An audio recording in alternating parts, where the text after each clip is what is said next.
What's up? Here in the Beat Sessions, I'm your host, Mitchell Weary. We are looking at one of my favorite artists to emerge in the last decade or so, Mr. Sturgill Simpson, and his brand new record, The Ballad of Dude and Juanita.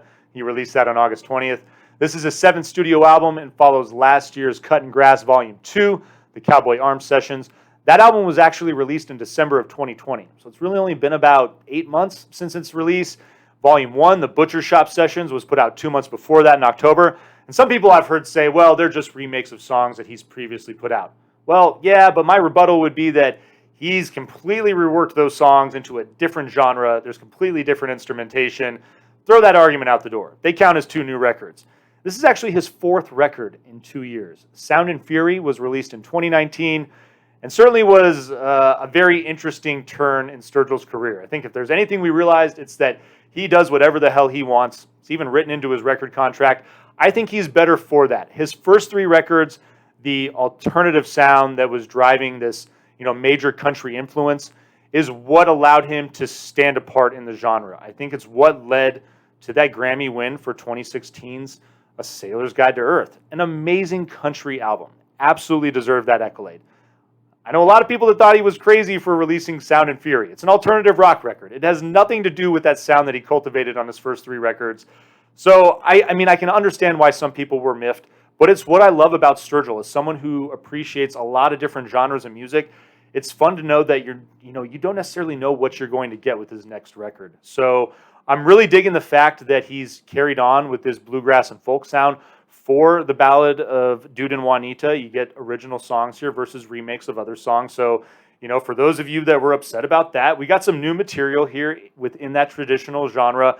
And a big story to be told here as well. It opens up with the prologue. You get the sound of this army marching. There's the whistling in the background, the drums pumping, and the prologue ends with a couple of gunshots that lead right into Old Dude Part 1. Now this track is basically highlighting our protagonist and what he's like, where he comes from. The story begins in 1862 with the Civil War. Dude is a sharpshooting war soldier that is definitely a nasty guy. You don't want to mess with him. So we get that impression from the lyrics, from the music as well. It just definitely has this outlaw folk and mountain element to it. Just this mean driving fiddle.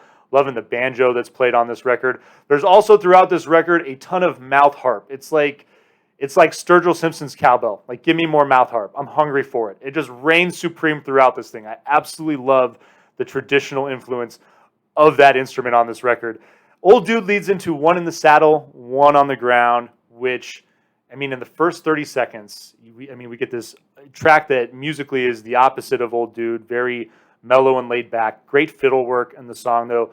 But in the first 30 seconds, Dude lays eyes on Juanita. They fall in love. They have a daughter. They have a son. And their happiness is wiped out as outlaw Seamus McClure ventures onto their property, kidnaps Juanita, shoots Dude in the shoulder, and leaves him for dead. He comes to, tells his children that he needs to rescue their mother, and he rides off with his trusty horse Shamrock and his trusty dog Sam as well. This leads into Shamrock's title track. He gets a little shout out for being just this energetic charging horse.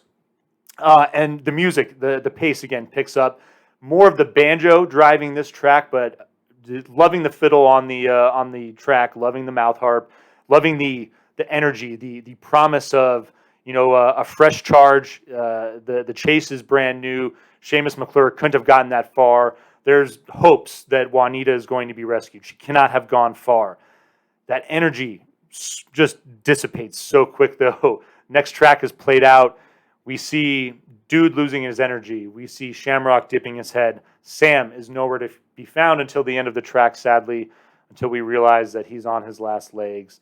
He lets out one last tragic howl, and Sam dies. It's a terrible tale. It's like the saddest thing. It made me tear up. He gets his song on the next track, Sam, which is an a cappella gospel ballad. And damn it, if every dog doesn't deserve an a cappella gospel ballad when they pass. I plan on writing one for both of mine. Seriously. But all joking aside, it is a wonderful moment on this album. It made me tear up a little bit. And then it leads into Juanita, which in my opinion is the standout track on this album. Features Willie Nelson leading the vocal charge. It's got this lovely flamenco cantina vibe that's driving it. Still very much like a mountain folk style song. It's got that country element to it. And this is the point in the story where I feel like dude has lost all hope.